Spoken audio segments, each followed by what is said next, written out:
So ngayon, malapit na ako dito sa bodega. And meron akong nadaanan dito na bilihan ng mga prutas. Ayan. Tapos, bibili muna ako ng prutas. And ito pala ang view dito.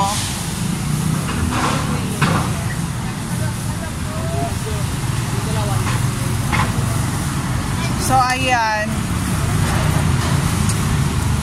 Ito to sa papunta sa bodega. Dito ko pala pinupuntahan yung Imerex Cargo. Dito sa part na to. Ang gagawin ko, i-unbox ko siya sa may Tres Terraces Condo, Lagro, Fairview, Manila, Quezon City.